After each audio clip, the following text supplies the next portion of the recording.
fans, it is Monday, May 5th, Cinco de Mayo! And we just finished watching this evening's edition of Monday Night Raw, and it's time for us to gather, as we always do, for our Monday Night tradition here on Mega Powers Radio, our Raw post-show.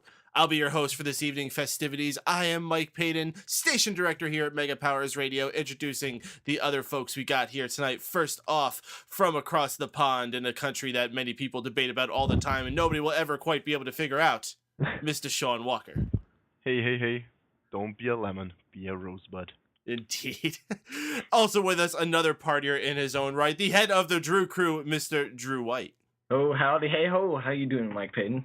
Absolutely tremendous, Drew. Glad to have you here, and everyone else with us here on the MPR Raw Post Show, and also with us, the head man of SmarkOutMoment.com, the lead host of the Smack Talk podcast, the president of FanboysNoneofus.com, and I could just go on and on with a bunch of superfluous titles, but he is most known as Tony Mango.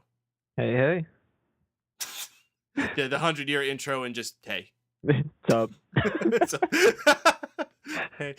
And of course, least I should forget to introduce all of you, the listeners. Welcome to the Raw Post Show, the most interactive post-Raw experience available on the internet. This isn't like the one that you have on WWE Network where we just post little tweet tickers across the bottom. No, we have a phone line that you're going to be able to call in. We got the chat room scrolling with all cool people in there. Bryan the Brain's already joined in. Vix also getting things rolling there as well. Oh, and gosh, I didn't even mention we had a pay-per-view last night. I guess we can't call them pay-per-views anymore. The special event, Extreme Rules. All the fallout from that and lots of other stuff from tonight's Raw we're going to be talking about and inviting you to join the conversation. Dial in with the number area code 760-512-7247 to get yourself in line, and the chat room, as I said, already rolling. Get your opinions out there. We'd love to hear what you got to say, but first off, let's start about what we got to say. And as I like to start, go around to all the other hosts here and ask them what the number one thing they took away from this show was. And why don't I start off with Mr. Shaun, because I think I already know where you're going with this. Number one thing, my team won. That's it. Wyatt family rule. Everybody else drools. Congratulations. and Mr. Adam Rose made his debut today. Yes, he did. It was a fun debut. It was short. It was sweet. Drew, what was your number one thing you took from the show tonight? Probably the opening, the semi-long, important ending of the United States Championship round by Dean Ambrose. Was that the longest U.S. Championship round in WWE? It was the longest in the WWE, not ever, counting NWA, WCW reigns. But for WWE, it was the longest. I forget who was the second longest. Tony, you know that kind of shit. Who was it? For WWE's time? Yes. MVP, I think. Oh, okay. Oh, yeah, he held it for like a long time. I forget about that. Back when he was doing the Power Ranger thing. Yeah. Oh, Mr. Tony Mango, what was the number one thing you took away from the show tonight? God damn it, do I have bad luck at the beginning of fantasy leagues? Yes. Yeah. Jeez. That was the number one thing for me. So for those of you who don't know, we have a little wrestling fantasy league that we run amongst us here. We usually don't talk about it too much on this show. We usually go over the full results on Smack Talk, which you can find on SmarkOutMoment.com as well.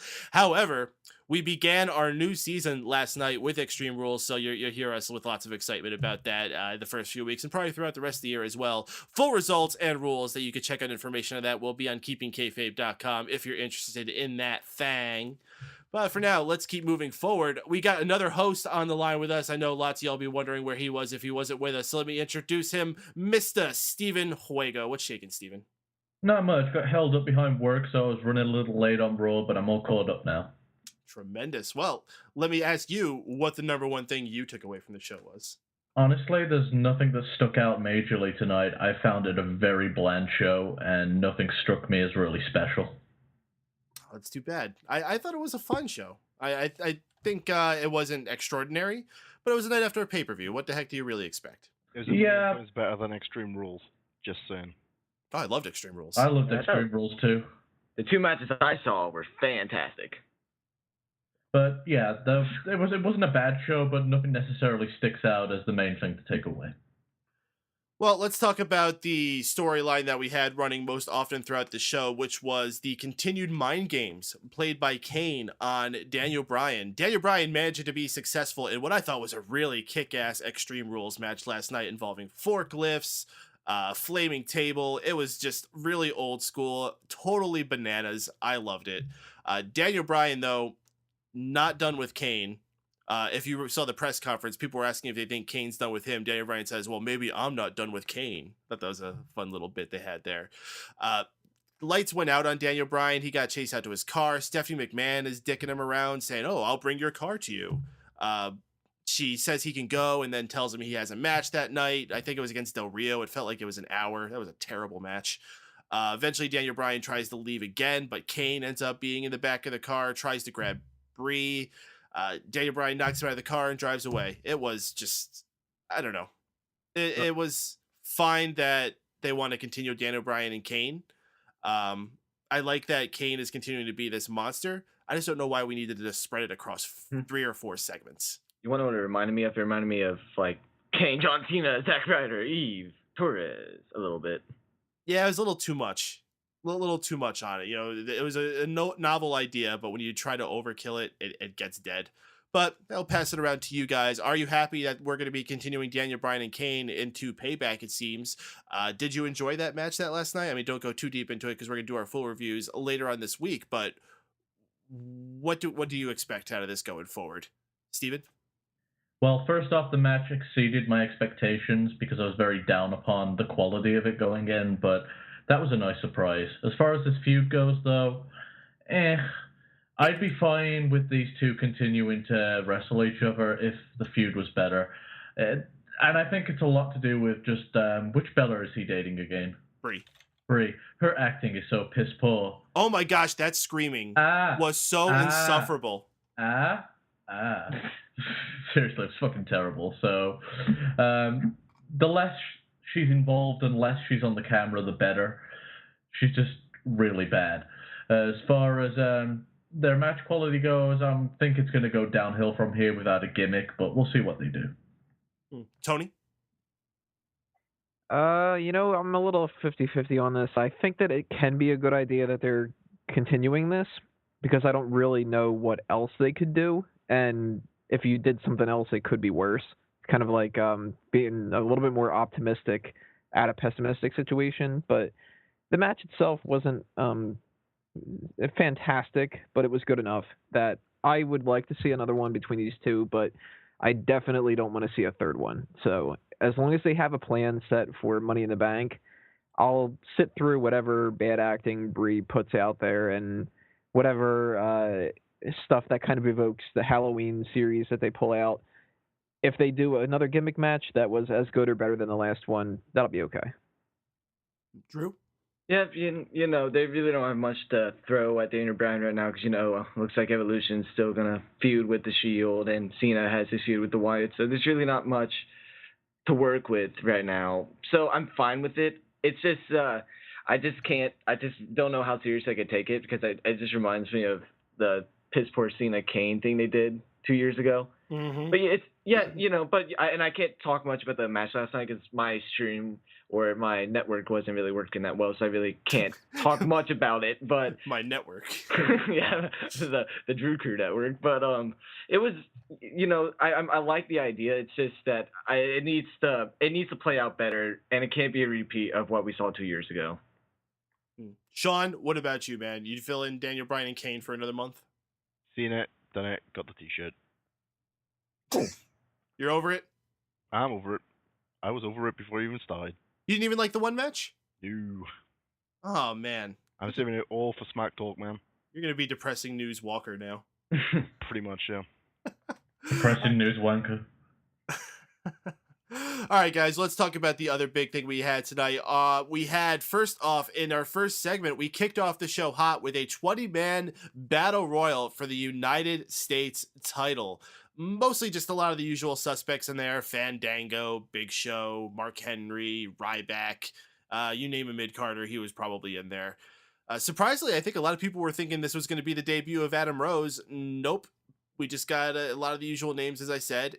However, the person who won it I don't know if I want to call it a surprise. I just wish it didn't happen. I think it's more the case. Sheamus, our new United States champion.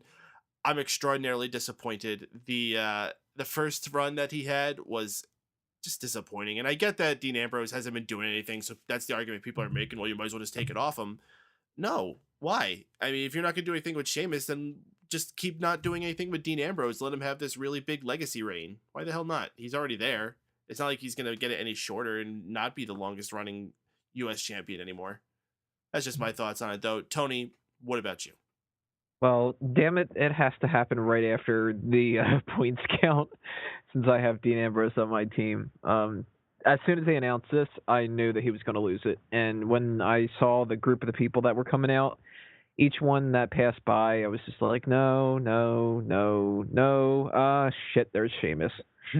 From the very beginning, it seemed like he was going to win it because he's Triple H's buddy, and you watch out for your buddies.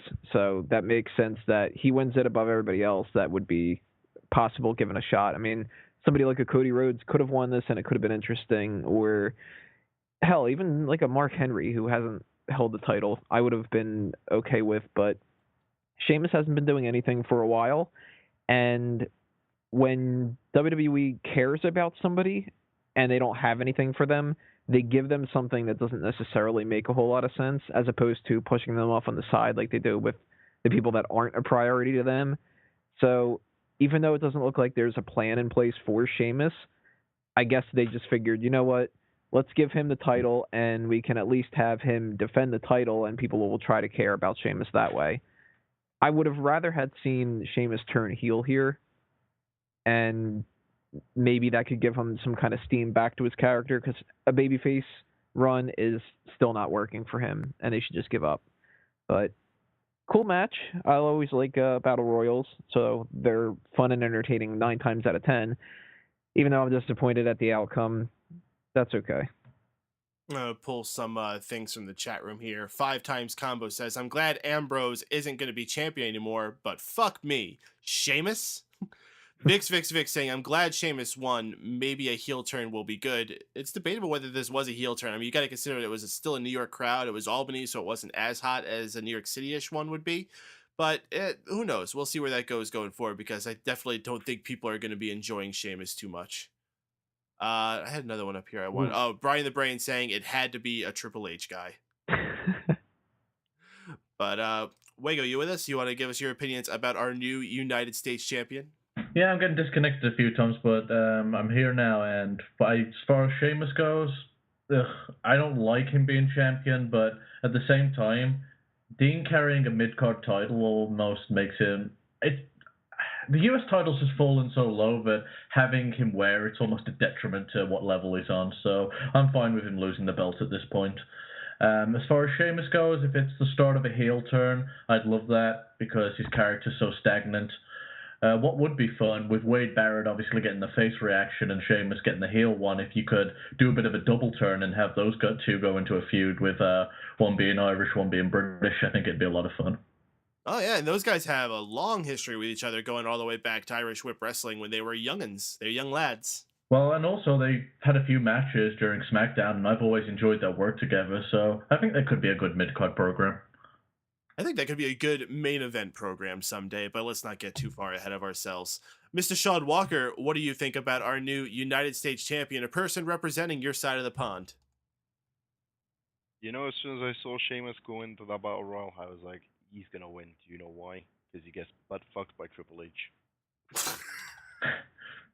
Cool. That's a visual. Are they butt boys? Oh, damn it. Damn it, Shaun. Mr. Drew, how about you? How do you like our new United States champion? I believe that he is part of the Drew crew. Yeah. Well, first off, I want to let Tony know that they just pushed Chris Lee into a pond.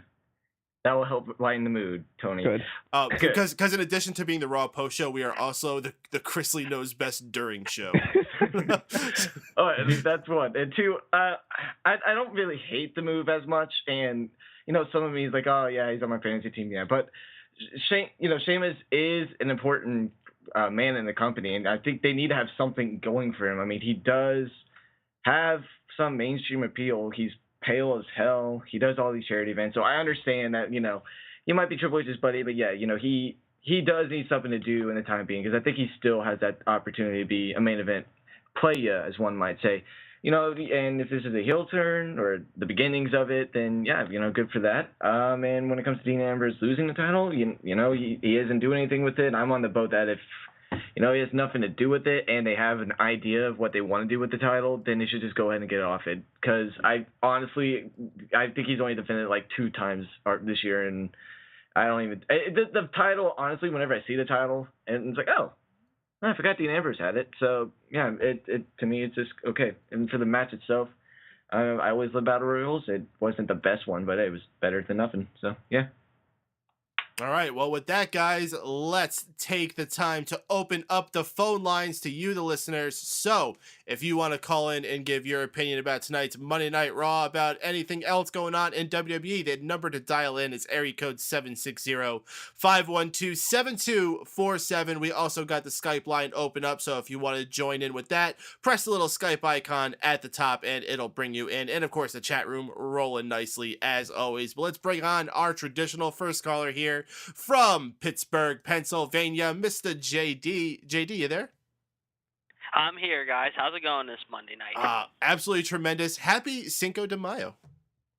And the same to you guys as well. I have reason to be happy. My hockey team shut out the Rangers for the second time in 2 nights, and they're up 2-1.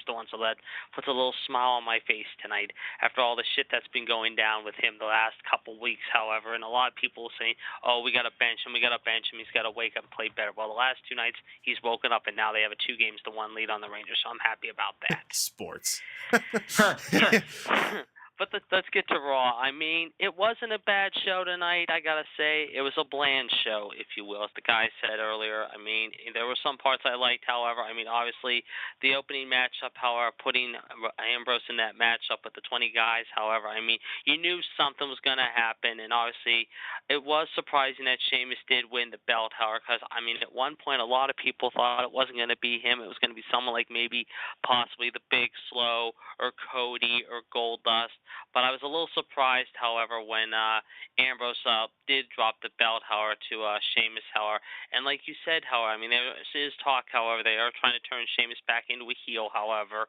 And with the UK tour coming up in a few weeks, it kind of makes sense, however, that Sheamus gets the US belt. Whether or not, and then was the tease when he did that backstage vignette promo, however, with Renee, however, is any indication, we'll have to wait and see. As far as the things I didn't like tonight, I mean, the whole Rusev thing, again, it's Drago. I've said how many times for weeks now, it's like Drago all over again. I mean, Vince should be totally telling Rusev and his little bimbo Lana not to say all that shit out there on television about Russia, like Mother Russia, so superior, the so superior. Well, guess what? If I remember hearing today, I think Vince got a little bit of heat from the Washington Post because of last night's comments made by Rusev, however, and Lana. Obviously, Rusev isn't saying there's no such thing as bad press, man.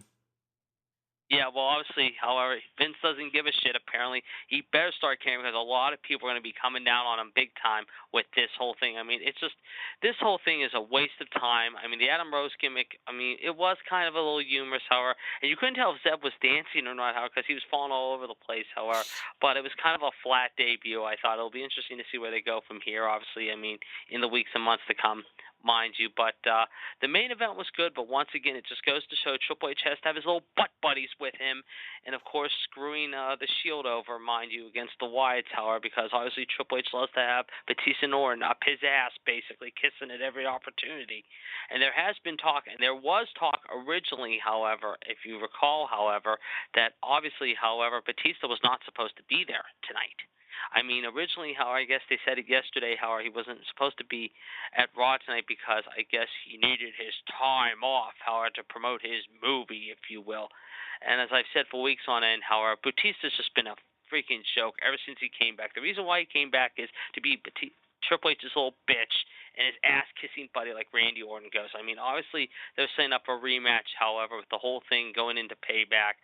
I mean, I also heard, however, the reason why there's talk now, originally there was talk Bryan and Batista were going to go at it at Payback, but obviously Daniel Bryan made the smart move and decided at the last minute to call an audible because I guess they wanted to continue the whole thing with King. Because the thing is, if they would have had that as a match, however, obviously Batista would have probably had his little friends help him because he thinks he can't do it all by himself. However, and obviously he figures his ego is the best of them. So, like I said, it's time for Batista to go away. It's almost time, like I said, for weeks on end for Stephanie to go away because once again she shows how much a conniving little bitch she is by fucking over Daniel Bryan. However, even though Daniel Bryan fought a great match tonight against the freaking ADR, however, but what happens once again? She'll probably say, "Oh, I had nothing to do with that. I had nothing to do with that." Here's an idea, Steph. Go fucking away from television. We don't need to see you every week. We're getting tired of seeing your stupid little mug and your bitch boys, husband's boys, and your husband on TV.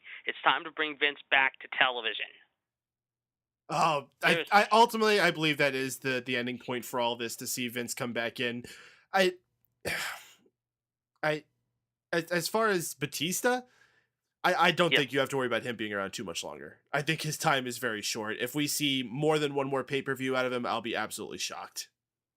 Yeah, I will too. And like I said, there was talk, however, like I told you originally after last night, however, that basically, however, he was supposed to be off of television starting tonight, however. Whether that's not, it looks like that's not going to be the case now because they're going to continue the Shield Evolution thing, at least for another pay-per-view, however. Now, my thing was, originally I thought they should have done a War Games match. Do you think they still could do a War Games match maybe for Payback, maybe? Absolutely. I mean, they could do anything. They own the rights to that. Why they haven't pulled it out? I honestly thought the perfect group to do that for would be a Shield Wyatts. Hopefully they haven't finished whatever they're doing between those two factions. But if they want to do it for Shield Evolution, I wouldn't complain. I think that's a great team to do it as well. You know what I think they should? You know what they should do? It should be, well, they had 6-on-3, right? Put maybe Cena and Daniel Bryan into the mix. That's 5. Then you can maybe add a 6th person into the mix. Make it 6-on-6. Because, you got 3 weeks to build up Payback, obviously. But, again, we'll have to wait and see. But, like I said, I don't think they did do – it was like above average, let's just say, but it wasn't the greatest Raw in the world. Next week they're in Greenville, and then they go to the UK in 2 weeks. And, obviously, Triple H is – it's going to be interesting to see what the crowd in London thinks over there. The UK is going to be awesome. Greenville is usually one of the worst crowds, though. So next week is probably going to be a stinker. But definitely looking forward to the UK. Yep.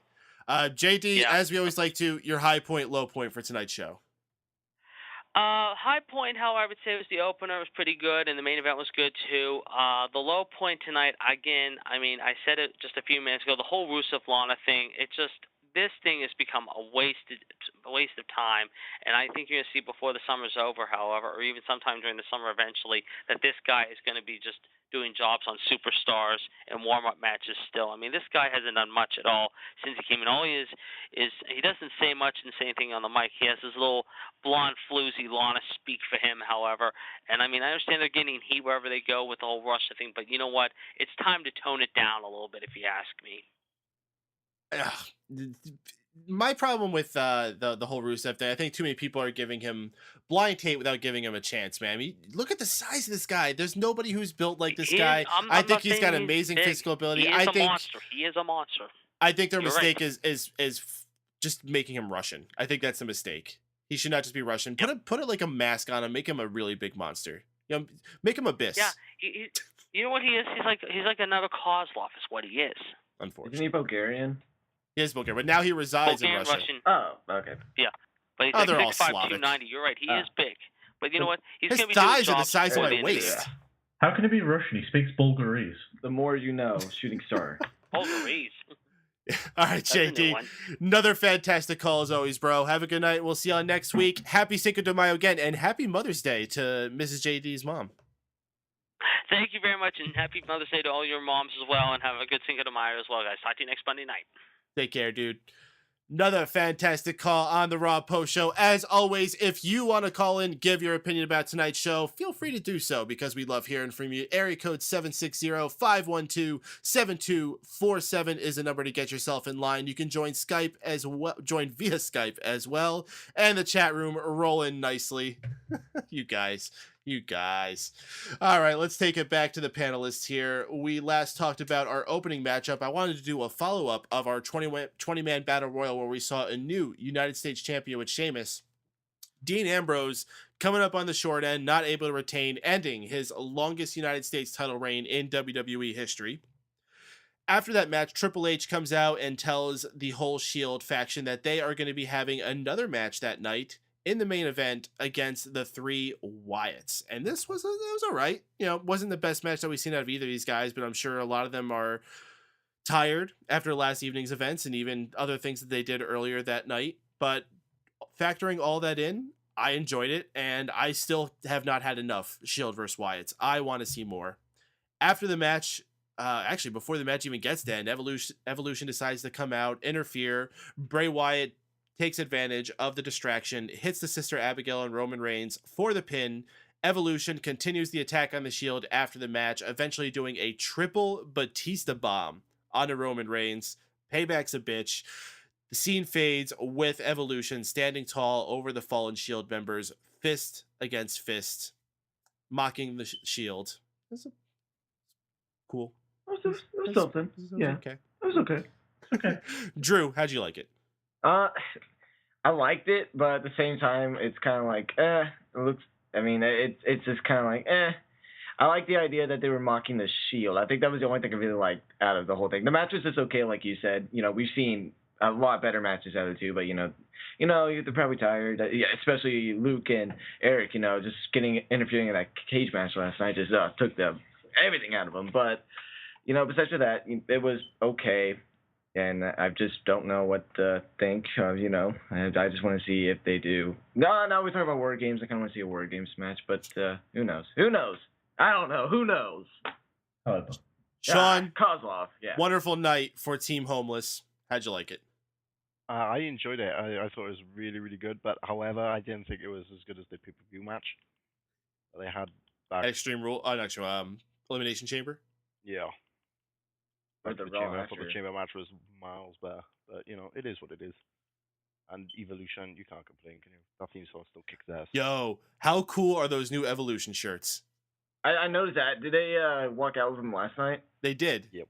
Not gonna say they're old like fucking skeletons. Whatever, dude. Those shirts are badass. Very creative. Yeah, I like them. It just made me wonder if Batista's actually going to stay longer than what everyone says he is. And I know he has other things he has to do. Man, when he came back, he said he's back for a full-time stay. So, who knows? Yeah, except I think everyone's says that. I think Brock Lesnar might have even said that. Yeah, The Rock said, I'm back and I'm never leaving, or whatever the hell he said. Exactly. So, I don't know. It's just one of those, Shooting star Wago, press. how'd you dig our main event, Wago? It was okay, but I've seen better, and I really wish they would stop throwing this on free TV because I'm going to get spoiled by the time they eventually have a big feud. I love the concept of these guys having a huge feud and going, even breaking it up on and off, but I want some substance behind their matches, not just these throwaway ones. So, I wish there was a little more to it, but it is what it is. As far as the beatdown after the match goes, I'm also sick of seeing Triple H beat down people at the end of the night. It's been overdone at this point. But then again, I enjoyed the year of 2003, so what the fuck am I saying? I want to pull this out of the chat room. Grapple This Production saying, I want one of those shirts like I want a $40 Willow umbrella. Of course, talking about the Evolution shirts. Have you guys seen that? First off, seeing this ridiculous thing that Jeff Hardy's doing over in TNA, this Willow character, where he has this black and white umbrella, and now they're selling the umbrella for $40. That's a steal, Paden. What are you talking about? Oh, okay. Now, if they had that fat commentator they used to have trying to sell it to me, I might buy it, but... Don West? Yeah, Don West could sell me fucking anything. He sold people brown bags full of TNA shit. Don't they know that they have to spin it like Jerry Seinfeld, and that way it'll get everybody's attention? That's how you sell umbrellas, damn it. You are Everybody's a Seinfeld fan? totally lost on me, man. I'm sure it's hilarious. Seinfeld fans out there will think that that's funny. Everybody else, god damn it. Yeah, there's one person in the archive listening to this going, It's Seinfeld himself. Yeah, I did that. It was all right. What's the deal with people not laughing at Seinfeld jokes? What is the deal with Chrisley? It was okay. All right, Tony, our main event. How was it? To be fair, I didn't really pay 100% attention to this, but at that point, and usually by the end of Raw, unless it's something really, really interesting to me, and whatever match it is kicks off amazing, I'm usually kind of in the middle of doing something else. So I was sort of half paying attention. What I did see was okay, but not anywhere near as good as their other match, like Shaun had said. That's something that I have as a potential match of the year candidate, and this was just a Monday Night Raw match, which, I mean, it's okay for what it was supposed to do, and that's mostly to, beat down the Shield and have another reason for Evolution to come out and get the upper hand. But it's a shame that it had to go to waste with the Wyatt family and the Shield, because they really could have some great matches between those two teams. So I can see why WWE did what they did, but it just wasn't a good enough segment for me to really get behind. Thank you so much to Vix in the chat room for reminding me of my favorite sign that I saw in the crowd tonight. And I don't know if people even got it, or they definitely had to have seen it because it was so obvious on the camera side, but people probably had no idea what it was. It was a Squidward head, but it's from a very specific episode of SpongeBob where Squidward gets plastic surgery or something, so he looks a lot more humanistic. And it was freaking me out. He just kept popping it up really fast. And it was, I don't know. Did you guys see that? Yeah, I saw it for a split second. What I want to know is, who's sitting at home going, yeah, I'm going to go to Raw tonight. Oh, I know what sign I'll bring. A Squidward head. But not any Squidward head. The Squidward head. Well, I think he's trying to match, I don't know if you see the other one that's been going on, is that one Patrick face where he's all big-mouthed. Oh. Yeah, maybe that's They've been bringing that to a lot of wrestling events last year. So maybe he's trying to make up his own. Now we're going to see a whole sea of the awkward Squidward face. Fucking wrestling fans, I love you. Oh, goodness gracious. All right, well, with that, let's take ourselves back to the beginning of the show and go through things chronologically here. We had a matchup between Rob Van Dam and Cesaro. Nothing too much to go with here, except we got our weekly reminder that Brock Lesnar conquered the streak, just in case you forgot. Specifically, I forgot Paul Heyman's client, Brock Lesnar. What? That part's important. That happened? Oh, man, I must have forgot. My bad. This match doesn't get a real finish as Rob Van Dam wins via disqualification after Cesaro continues the beatdown while outside the ring after the referee counted to 5. Building a mean streak for Cesaro, but I'm not buying it. I think Cesaro needs a better opponent. Not saying it's Jack Swagger, just someone better. I just don't like Rob Van Dam. Tony? Yeah, I agree. I just don't like Rob Van Dam. Yeah, piss on this. Wago? I actually enjoyed the match, but I would like to see Cesaro have a different opponent. Honestly, I was for pushing him as a face. I kind of don't like him having that sort of turn and then being a heel again. So I'm kind of meh. And his theme music isn't helping me either. Oh my goodness, it's so bad! It's you've got such a badass character who doesn't need to do much more than kick someone's head in, and then you have that annoying ass siren and the shitty generic rock music. It's God, fucking pay a band, get him to do something decent for the guy, or at least give him his old music. That was better. Let's just get Downstate on it. They'll do it. Is there anybody, is there a single person in the chat room or anybody listening that actually likes that song? That actually enjoys it with Cesaro, or even just likes it at all? Because I don't think I would even like it with anybody anymore after hearing it the amount of times I've heard it. It's okay. It's okay. It's okay. No. Drew, what'd you think about our little matchup with RVD and Cesaro? It was all right. Shrug. I've seen better. I've seen worse. It was just okay. Mr. Walker? I missed it. I was on the shitter. That was pretty much the equivalent of the match. Alright, cool. And yeah, I agree. That theme song's fucking dreadful. Shrug. We got an awkward little technical snafu as we have the Wyatt family appear saying, Albany, we're here. And just as they blow out the lantern, it cuts to a commercial break. That was so awkward. We're here in the Legends house next week. In the Legends house next week, they get waxed. They're going to wax their chests. It's like, Chippendales. Yay. But eventually they come back from commercial. The Wyatt family is in the ring, and Bray Wyatt just he goes on for 8 minutes, and I don't even know exactly what he said, but I was just totally entranced I guess the big thing that he was saying was that he became somebody after his victory last night, and that he did it for all the people who were misunderstood or outcasted. That's exactly what I guess he should say at a night like this, because he is building his cult following, and that all likelihood is the exact kind of people that he's attracting. Shaun, did you like our promo that we got from Bray Wyatt tonight? You just got to believe in the Wyatt family. Drew? If you've seen one Wyatt promo, you've seen them all at this point. But hey, they're all fantastic every time, so I'm not going to complain. I liked it. Whoa. That was the end of the Wyatt family promo. Wago? If you thought that I was going to like this promo, then I've got some depressing news for you. No. I thought it fucking dragged, and I wish I had a mallet to throw at my TV because I just got bored of this one. There we go. Such mallet. Wow. But, yeah, I just really wish the fucking promo had been cut short by a few minutes, and I think it would have saved it for me, but I got bored by the end. And Tony, how about you, man? Is there someone else here who's positive about this? You know, I have to go with Wago on this one. I really kind of tuned out midway through.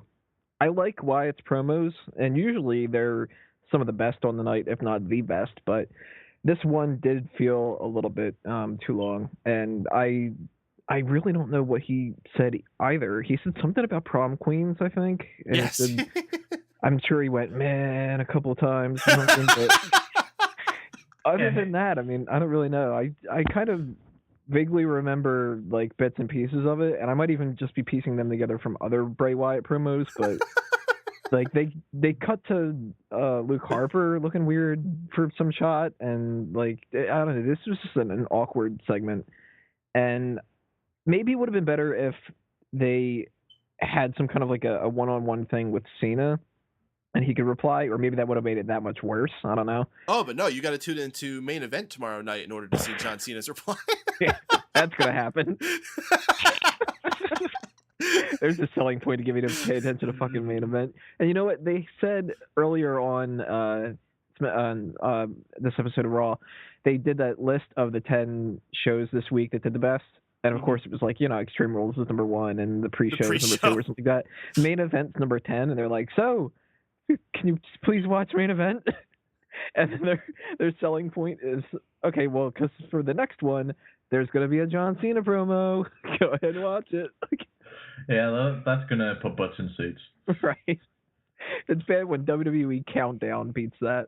A live show for a Main Event. People are like, I'd rather watch 10 things Countdown stuff I've already seen than see whatever the crap you have on Main Event. I'd rather watch shit than that.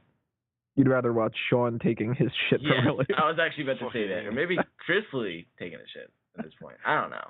Yeah, just to summarize my point, my biggest issue was it was long, but I didn't understand what the point of the promo was. So I was like, okay. It was a bit meandering, but that's his style too. He always meanders. Man. Dude, you're not supposed to understand anything about Wyatt. His promo is supposed to be, you're so crazy that you're supposed to like it. Talk cryptically and then whole world in his hands. That's a Wyatt segment. Man. Man.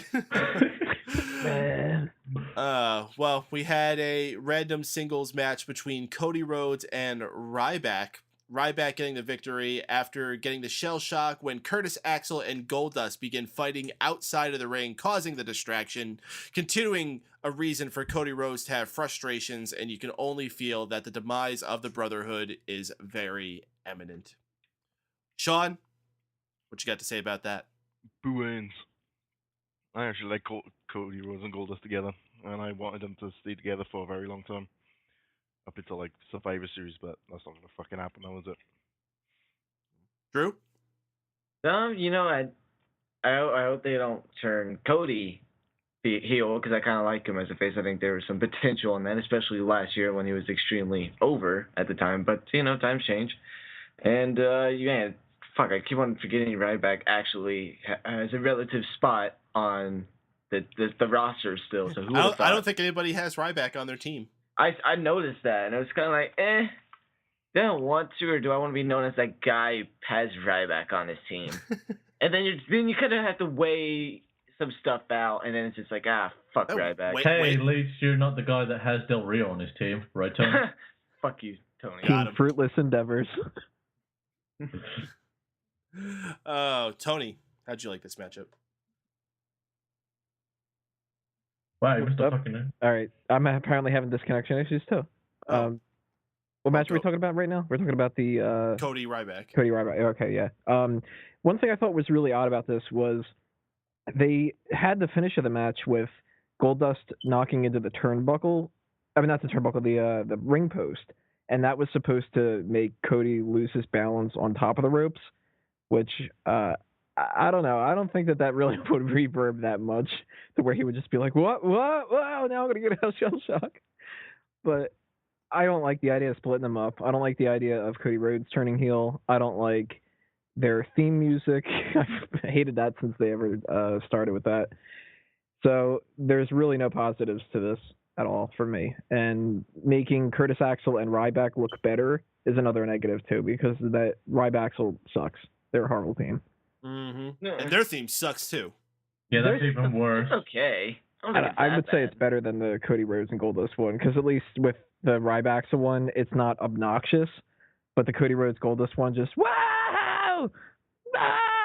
Okay, at least they've tried to blend the Goldust and Cody Rhodes one.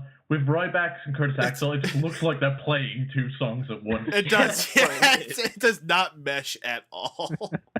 And like I agree. Like I see what you're saying about that one being obnoxious, but I think the Ryback's one is equally as annoying and nauseating, just because of, like he said, it sounds like if you took a song, put one in the left ear and one in the right ear. That's all you have going on there. And unlike if it was two Nickelback songs where it would sound exactly the same, it sounds completely against each other. Yeah, there are people on YouTube that do the mashups. They do it so much better. Jim Johnson, you was totally on crack for that one. Remember the mashup they did for Rated RKO and how fucking lazy it was? Oh god, that was so bad. That Yeah, literally was just like the kind of other shit that you see on YouTube where people are like, listen to my remix. I played 2 seconds of this song and then 3 seconds of that one. And yeah, it was literally play, pause, play the other one, pause, play the other one, pause. yeah, they didn't even like try to match the time signatures or anything. So it'd be like going really fast, and all of a sudden slow down for Randy Orton's theme, then fast for Edge's again. I think that probably is the worst out of all of them. Well, now that we went on that tyrant, Mr. Wago, any thoughts for Cody and Ryback? I thought the ending of this match was stupid. If you've ever set up a ring, you know that the post is knocking into a big steel post is not going to make Cody Rhodes wobble and go, oh no, I landed in a shell shock. So that was dumb as hell. So not a big fan of the ending, and this whole feud is dull. Indeed. All right, just want to remind everyone out there listening, if you got some opinions about tonight's Raw, not necessarily about Cody Rhodes and Ryback, but about anything that went down tonight, our new United States champion, the continuing development between the Shield and Evolution, or whatever the heck else happened, dial in area code 760-512-7247, or with Skype by pressing the Skype icon at the top of the page, and of course the chat room rolling as well. Grapple This Production saying that Rhodes song sounds like a throwback to the conceptual Canadian rock band Yes. But doubt half of us even know who Yes are. I do. It's over my head. I just got reminded by another kind of bad mix. It's the Big Show in Jericho. Oh, I love that mix. Are you kidding? I thought it was dumb. It just sounded like someone was playing Big Show's music and there's this guy that was just interrupting constantly to get his 2 cents in. And then there's Jericho. Don't forget about him. Well, whatever. All right. Well, let's move on forward to our Cinco de Mayo celebration.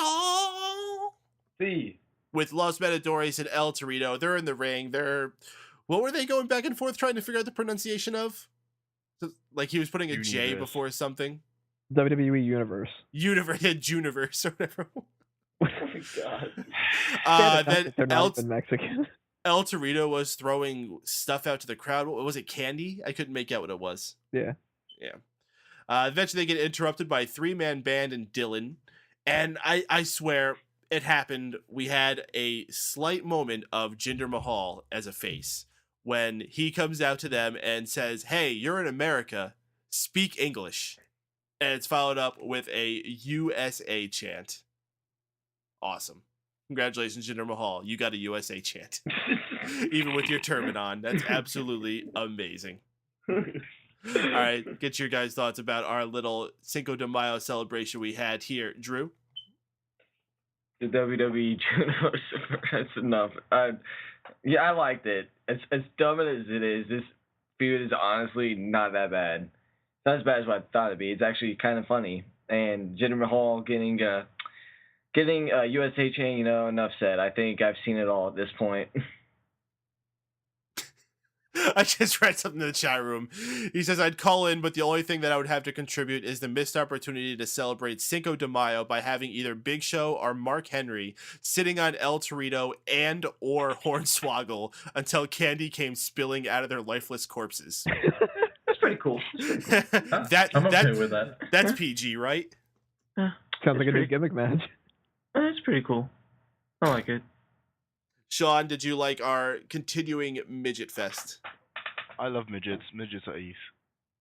I reckon midgets should be aired once every 3 days. I really hope this ends with Peter Dinklage as a special guest Raw host. I have to say, that midget referee last night needs a full-time job. Peter Dinklage is Raw. There's only one midget that deserves a full-time job, and that's Micro Cole. I What about don't know. WBL? JB Elf was pretty cool. Wago, how'd you dig it? I didn't watch it. I needed a few things to skip, and Tony said to skip this one. So. Oh, well, he was wrong. Oh, okay. This was good. Tony, why'd you tell him to skip it? Well, for one, Los Matadores don't know that they're not French. Did you hear them going, oh, the whole fucking time? Oh my God. Jesus. I was just Gosh, like, okay. can you not have a sense of humor or something? Gosh. So I don't know. This is weird. I'll give them credit. Last night they ended up pulling out one hell of a match compared to what I thought that they were going to, and this was just a total 180. This was so stupid. But they got all their energy out last night. They did the whole Juniverse thing. I mean, it's kind of funny in like on paper, but the crowd was totally not buying into that. And the Jinder Mahal face turn finally happened, but they weren't able to capitalize on it. Yeah, why did you tell me to skip over Jinder's face turn? You're such a douche. Because we see it almost every week, but... No. I finally get to see it for once, and you're just a dick, Tony. Well, with that, let's open up the phone lines to another caller. Call it in through the Skype line, Mr. Bryan the Brain. Bryan, how you doing, dude? Good. How you guys doing? Absolutely tremendous, dude. Happy Cinco de Mayo. What'd you think about tonight's Raw? I thought it was okay. It was good. I mean, some good matches overall, and I think we're going to build up to a good payback, let's hope, for June 1st in Chicago. Is it June 1st or Yoon 1st? Yeah, Yoon 1st. I think that's what they said. Well, what'd you like from tonight's show, man? Let's see. The Wyatts versus Shield was good. I like that. I also like Wade Barrett. Bad news, keeping his title. That was good. Sheamus winning the U.S. title. That was good. There was some down moments. The whole Cobra to Ziggler does not work for me. That's just wrong. Well, at least there was no Emma Cobra. Oh. Whatever that Yes, she was that's calling true. that thing. Sold that Cobra like a champ. All right, well, let me ask you specifically, what did you hate tonight, then? Oh, the 3MB Hornswoggle El Torito. Damn, Tony, I'm man, not go down. I don't like El Torito. I like Hornswoggle. I just don't like El Torito. His name's Dylan. So by wait, his name. you dislike the talented midget. That makes sense. Yeah, it does. I think he's just racist against people with tails. Yeah. I'm racist against bulls. Yeah. Whoa. Time kind of takes offense to that. Bryan, did you catch the pay-per-view last night or the special event last night? I only caught about half of it. I wasn't home, so I caught like the replay, and then I caught like John Cena's match and everything after that. So I didn't catch the first half. Did you like it though? Yeah, I did like the little kid coming out and scaring Cena. That was good. I did like Daniel Bryan beat Kane. That was good. Emma retaining. That was good. I mean, not Emma. Paige. Paige. Thank goodness it wasn't Why Emma. did I call her Emma? No. Yeah, Paige is good. I definitely do like what I'm seeing out of Paige, and she's gonna be a very good diva wrestler. So that's good. Gonna be. Still is. Yeah. Already is, I should say. All right, Brian, let's wrap this. Already is. Let's wrap this up. Your highest point from the show tonight and your lowest point from the show tonight. Lana and Alexander Rusev is my highest point of the night. What? And lowest point. Yes, What? another Rusev believer. Thank you very much. Yes. And my low point is El Torito. Guess Bryan likes potatoes. It's a potato, russet potato. Yeah, he looks like a potato. It's our joke. We do that. All right, Brian, another fun call as always, dude. Have a good night. Happy Cinco de Mayo. Celebrate it with lots of margaritas in the few minutes. Actually, it's not Cinco de Mayo anymore. It's All right. not Cinco. It's 6 de Mayo now. That's nowhere near as fun. Well, have a good night anyway, dude. You too. All right, another fun call as always, folks. If you want to call and give your opinions about tonight's show, the phone number, area code 760-512-7247. And of course, you can also dial it in on Skype, just like Mr. Bryan the Brain did. And of course, the chat room rolling nicely. Grab another comment here from Grapple This Production saying, Emma can cover me anytime she wants. Yummy. He said more than that, but I don't Yeah, think come I on. should say it. Yeah. I'm going to go ahead and cut it off there. That's certainly not PG. No, but this show is the farthest thing from PG, if you really think about it. It was funny though. Yeah, well, what was also funny was our new Bo Leave promo showing some support for the American troops, which is certainly heartwarming, but that was nothing compared to the one that we got last night with the pregnancy test. There's people who hate on this stuff, and I don't understand why. This is gold. This is amazing. Yeah. I was honestly hoping that we would have Bo Dallas appear in the same segment that Adam Rose did tonight, but unfortunately that did not happen. We're just gonna have to keep waiting for the Bo magic to show up. Yeah. Nothing. Yeah, it's okay. Well, anybody had anything they want to add about the Bomo? The Bomo is don't stop believing in Bo for the win. Dude, fucking Bo Dallas, man. God. You bet I didn't do this a year and a half ago when they randomly put him in a Rumble match. Yeah, that was weak. What a waste. I hope he stays on SmackDown. Oh. What's SmackDown at this point? I haven't watched SmackDown in like a year. Yeah, that's the point. And now it sucks is I'm going to have to start watching SmackDown for the Fantasy League scores. Yeah. Paden has to do extra work. Yeah. Kind of want to see a Bomo Jomo feud now. Oh, well, next we get Mr. Potato Head. Well, first, Miss Lana, the ravishing Russian, comes out. She does the same thing she did at Extreme Rules last night, where she calls out the president of Russia, Vladimir Putin. Nice cheap heat. Figured they had to go that route eventually. His name is Pooh. She introduced Rusev, not Alexander Rusev, Yeah. just Rusev. He's going by now. When she first said that, I was like, was that a mistake? Did she purposely only say Rusev? And then his Titantron said it, and then the name bar that came across the bottom. Yep, shortened to just Rusev now, but pretty much completely same guy, same attitude, and same squash match against Kofi Kingston. Short work of him eventually submitting to the Accolade. Drew, how you feeling about Rusev at this point? What's up with Rusev? What's up with WWE and just shortening everyone's name to one word? I'm more worried about that. Because wrestling fans are dumb and they can't remember two words. Apparently.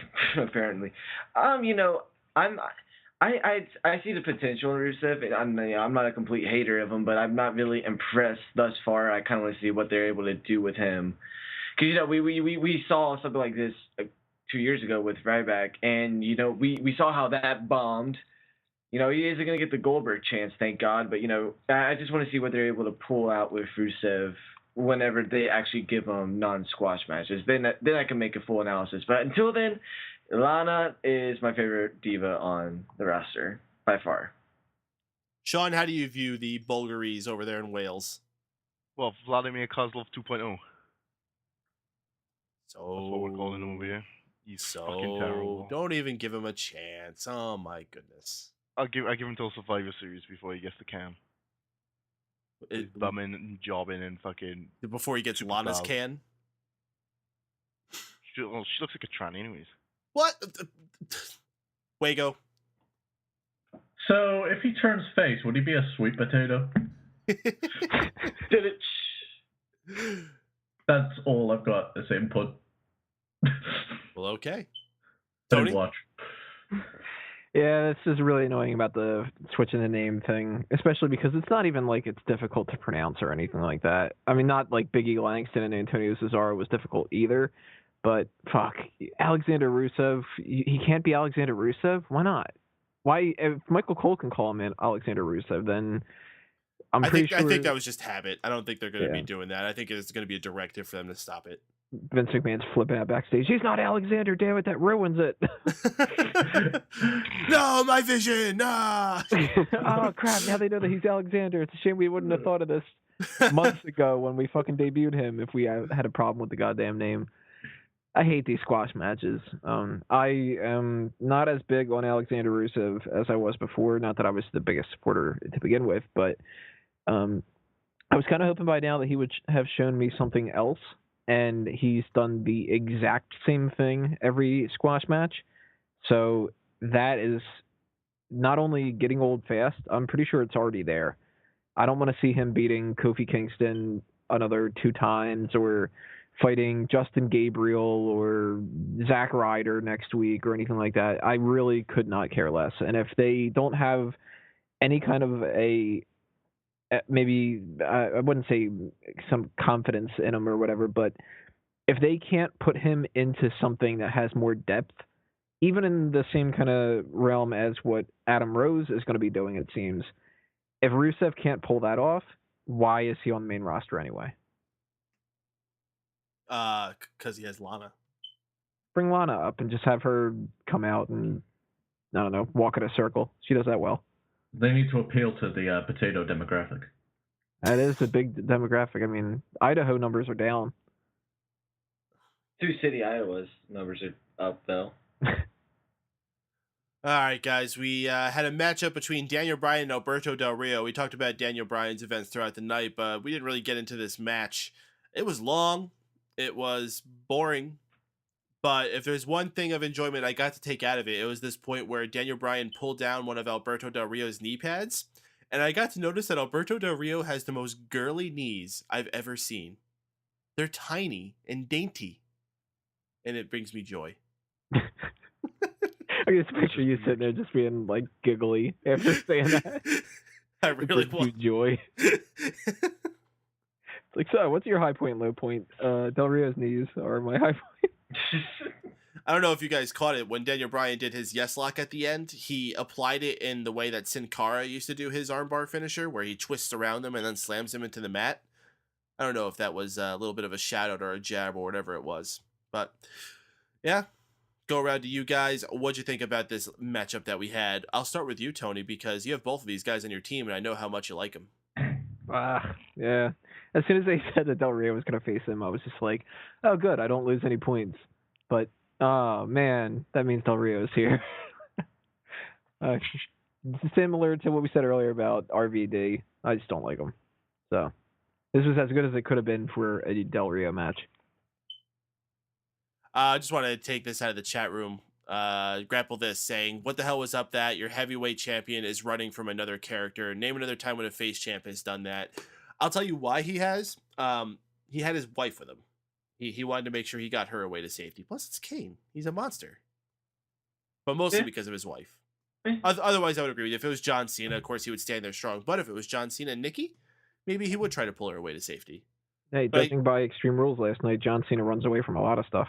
Even little kids. True. Very true. We had Wade Barrett with his first title defense against Big E, getting his rematch. And it was pretty much the end of Big E there. Wade Barrett gets a clean victory with the bullhammer elbow and retains his Intercontinental title. Long may he reign. And that's all I got to go with that. Tony? Correct me if I'm wrong, but has he not had that T-shirt before? Did they really wait until after Big E lost his title before coming out with a new? I don't know. T-shirt? That shirt is ugly too. I thought he was wearing pads like the Shield wear at first, like to make it easier for when he smacks himself in the chest or something. And then I was just like, oh, there's a T-shirt. Oh, I guess that would have sold better when people gave a shit about Big E and you didn't start jobbing him out to everybody. When was it? Was that the same red and black one he was wearing last night? Was he wearing that? I didn't remember if he was wearing that last night. It might have been. I don't know. But, of course, now that he's not the champion, it's even less of a focal point on him. So I can't imagine that really selling that well. Good thing Bad News Barrett retained, though. I like Bad News Barrett better. Indeed. Shaun? Bad News Barrett for the win. I just don't like his theme song. The whole God Save the Queen thing needs to go. Boom. Drew? I fucking love his I like theme. the music. You I just know- don't like the whole God Save the Queen part. But you don't like the Queen? Oh, fuck the Queen. Whoa! Whoa! Lay on with Shaun.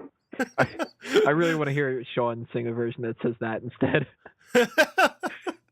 God fuck the Queen. Drew, please. Anyways, you know what happened? Big E has fallen apart, and I blame it when they took the bass out of his entrance music. That ruined it for me. I'm still on that bandwagon. That ruined so much. And I still have confidence that they could do something with Big E, but I don't think they will. I think we've seen the at least for a while the last of Big E's quote unquote push. Maybe they could bring him down NXT to maybe work on some things when they get back down here. But I could see much with Big E, I think, from here on out. It was a nice try, but hey, at least here's going to be the downfall of Bad News Barrett once he has the Intercontinental Championship 5 months from now. Wago. Oh, take over on this match. Okay, Drew is right. There is something missing from Big E. It's his baby oil. I mean, ever since they got rid of his baby oil, he's not been the same guy. You're right. I totally forgot about that. Same with Randy Orton, too. They're just stripping him of everything like they did with Sandow. He's got no oil, he's got bass in his music. They've just ruined him. But seriously, though, this match was actually not too bad, and I'm enjoying the reign of Wade Barrett. I love his new entrance. With the shoulder pad cloak and the pyro. Yeah, it's sweet. And you know what? It's amazing how a little bit of pyro just makes someone seem that much more of a big deal. Absolutely. We had, I loved this, a special Mother's Day tribute starring Mr. T. When I first heard them saying, here's a special for Mother's Day, I was like, please tell me they're having Mr. T involved in this. And sure enough, they did. I was hoping it was going to be something new. Like they got Mr. T to record something different, but no, it was just like a dubstep remix of his Hall of Fame speech, which that's cool. It was fun to relive it, and the little video package they put along with it with like what was that? Brodus Clay's mother and the Bridge Club came out and dancing at a WrestleMania a few years ago, and a few other things. That was cool. It was appreciative. So I don't know. You guys got anything you want to add to that? Better than Miguel's dubstep for an outro. True that. I just want to again reiterate, since it's not going to be Mother's Day again until after, or we're not going to have another show until after Mother's Day, I should say. Happy Mother's Day to all the mothers out there who are listening. And if you aren't a mother and you have a mother, be sure to wish her a happy Mother's Day as well. Or you could be a mother lover, like the Lonely Islands. Indeed. We had Zeb Colter and Jack Swagger out. Zeb Colter's newest sign is a deportation list with the likes of Cesaro, Sheamus, Paige, Emma, pretty much anyone who's a common foreigner you would expect to see on that list. However, before he gets to say too much, they're interrupted by our newest partier, Adam Rose, who I'm a little disappointed with this debut. The crowd was really flat for him. He didn't really do anything besides kick Jack Swagger in the face. I like Adam Rose. I've really dug what I've seen with him on NXT, but I hope he's going to be able to captivate the crowd better than he did this night. I mean, they were singing his "Whoa-Oh" thing, but that's because that's catchy. You know, they're not going to get completely over with just a catchy tune. That'll get the song over, but not him. We saw how that worked out for Fandango. Mike, don't be a lemon. Be a rosebud. I am a rosebud. I like him. Like I said, I want him to do better. I like him, and I want him to do better. Shaun, I know you're a Rosebud. I am a Rosebud, but this is the whole Chris Jericho troll all over again. That's where it is. Mark my words, he'll be winning IC championships, US championships, somewhere down the line. Indeed. Probably next month. Drew? You've seen Citizen Kane, right? You know Yes. Rosebud from that? Yep, Yes. he is. Adam Rose is the Rosebud. And I think that's all I need to say. Good input, Drew. Hey, what can I say? Wago? Way to go, champ. Anyway, as far as my opinion on Adam Rose's debut, I thought it was pretty good. I enjoyed it. It was a bit of comedy, and I got to see Jack Swagger get kicked in the face. It's two good things. That a kick in the head. Tony? A couple things I thought were interesting about Zeb's sign, or, well, his promo in general, too. One thing was, I like how he said, Emma's stupid dance is poisoning the minds of our children. Yes. Specifically, that was, like, the most offensive thing out of everything. He ain't wrong. Right. And how funny is it that a lot of the people on the roster are so unimportant that they didn't even bother putting them on the list? Like Justin Gabriel and Yoshitatsu and Sin Cara. It was just like, no, fuck that. We'll have Paul Heyman on the list. Yeah. Even though he's a fucking American. But these guys, nobody's going to care about them. We're not going to say their name in a promo. That's giving them more fucking recognition than anything else. I don't really think that this was the best introduction for Adam Rose. Like you said, the song is over. So that's one positive. But that song needs to translate to Adam Rose, just the same as Lana being over doesn't translate to Rusev, or people singing Fandango's theme doesn't translate to him, like you had mentioned before too. So that's a shame. Hopefully he can do more in the future, and this isn't going to be something that happens week in and week out where Jack Swagger gets humiliated because of Adam Rose or something like that. Again, same as the Rusev thing, you need more depth than that, and if they actually give more of a storyline to it, which it seems like they will, then this could work out. But another thing that I think is going to be odd is you need a lot more people to make that party look important. And it might have been better on NXT where you've got a smaller arena and you've got a smaller stage and entrance area and all that. You get the bigger arenas and the bigger stadiums and everything like that, and you have 10 people. That's not going to look like a huge party. By the way, I haven't confirmed this, but did you guys catch who one of the partiers was? No, none of them look familiar to me, at least. The one in the graduation cap was JTG. Really? That's what I've heard. Wow, but he's really fallen far, hasn't he? You were going to say how the mighty have fallen, and then you're like... How high was JTG ever? What are you talking about? Yeah, he really hasn't fallen that much. Man, this is a positive for JTG. This is going to be the big things for him. Yeah, he finally got TV time. I bet Kay will probably take what he can. How bad is that? It's like, hey, remember how you used to almost be somebody that everybody wanted to be a tag team champion, and you constantly would say in interviews that you were expecting that you're going to win the Intercontinental title and all this other kind of stuff. After about 3 years, can you just be like some dude in a fucking cap and gown? We're not even going to make sure that the camera sticks on you. Nobody cares, dude. That's awful. He's a placeholder for an outfit, and that is it. You think they're actually going to realize that they have JTG under contract now, but he went out there and fired him finally? They're going to replace him with a standee that they put the outfit on instead. Oh my goodness. Pull something out of the chat room here. Dutch really, this is from Grapple This Productions, by the way. Dutch needs to go ahead and get a new member to the Real Americans, as he has been teasing on Twitter for the past month. Swagger as a solo is a true lemon. True that. Well, let me ask you guys, who do you hope to see as a new member of the Real Americans if this does indeed happen? Shaun? Titus O'Neil. Why?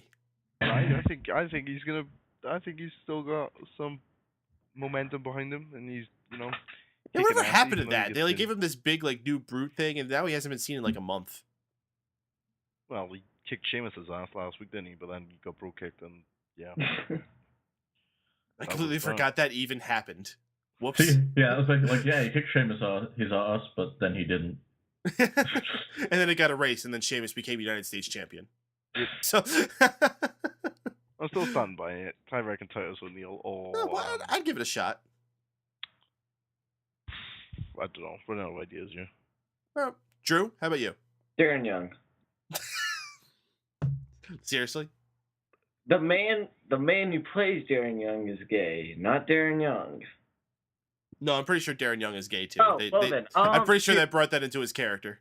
Oh, well then. Oh, man. God, that's awkward. I didn't know. That's a good question. I don't really know because I feel like there's not that many Americans left on the roster that's not Jeez, Drew. Much. What? Hey, don't be player hate. I'm just saying. I don't know. Skip me. I don't care. I think the Real Americans is done anyways. All right, Tony, who would you have as a new member to the Real Americans? I actually have a post about this on Smart Out Moment, but I'll give you one of the 3 names that I threw out there: Sawyer Fulton. No, that's what I was gonna say. Yeah, that's him. And who's Sawyer Fulton? He's one of the NXT guys. He's a No, big, I was asking Drew. Oh, one of the NXT guys. Go ahead, Tony. Finish my sentence. It was a big. What is the rest of that, Drew? Big E. Yeah, he's one of these, the big strapping kind of guys who looks like he's from the Midwest sort of area, and they even had him wearing like spandex at some point or something, and stupid like suspenders and everything like that. So he needs some kind of a repackaging, and I could see him and Swagger being a good combination. 2 tall, huge guys that kind of seem like the type of people that would work with their hands all the time. That real American spirit. Get your hands dirty kind of mentality. And I think that Dutch could do a good job giving him some kind of direction. I think they have to change his name. His last name, at least. Why? What's wrong with Fulton? Oh, no. Dutch, what the hell his name is? Colter? I don't even know anymore, dude. Drew, Clearly not. I don't watch NXT anymore. Stop. Who's the guy with the cowboy hat? Just stop. Calm down, Junior. Wago, who would you replace in the Real Americans? There's only one Real American that's listed on the roster, and that's Hulk Hogan. I have no idea who they're going to do. I mean, honestly, I didn't realize how much of a melting pot the roster's becoming, so it was a lot of foreign guys who are left doing nothing. So as far as Americans go, there's not many to pick from. Zack Ryder, he's not doing anything. Yeah, sure. Why not? All right, guys. Well, with that, let's go ahead and head into the last bit of business we got as far as our Raw coverage, where we do the good, the bad, and the ugly.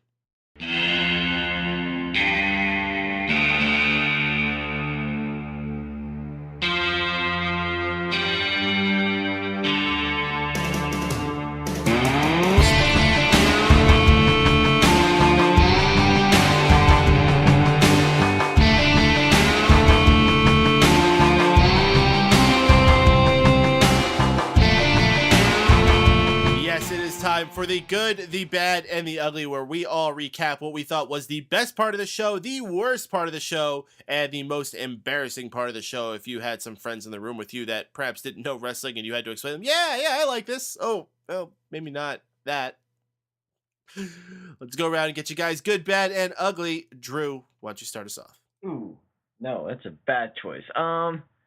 See, the good, I'm gonna go with Sheamus winning the title. Or the match in general. I thought it was a good way to, start with the first match of the show. Next, the bad. I'm gonna go with Adam Rose. I didn't think it was anything too impressive. And the ugly, I didn't think there was anything too bad on the show. To be honest, it was just an okay show. There was something really too bad. I think everything was about average out. If I had to pick one thing, the ugly might just be Daniel Bryan and Del Rio, to be honest with you. Or maybe it's just the whole Daniel Bryan Kane thing. Yeah, I'll go with that. Shaun, you're good, bad, and ugly. The good, the 6-man tag. The bad. Let's see. The bad has to be the midgets. And the worst has to be Bree's acting. Oh, goodness gracious. Yeah, that was pretty ugly. That was just atrocious. Wago, you're good, bad, and ugly. All right, for my good, I'm going to have to go with the six-man tag, and that was a hard choice because there's not that much good overwhelmingly that struck out for me to pick from. As far as bad goes, I'm going to have to say Bray Wyatt's promo. Just because it drags. It was the only point in the show, but I really just totally phased out of the product, so that's definitely the bad.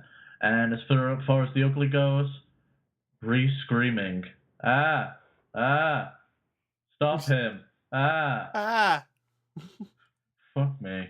It's the new chant. You know, first there was yes, and then there was no, and then there's yes again. Now it's gonna be Hey.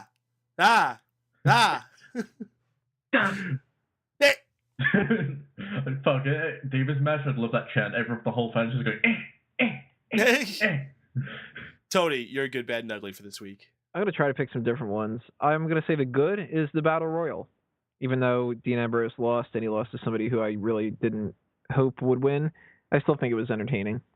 The bad, during the Battle Royal, Big Show slapped Heath Slater's ass. And that was just, what?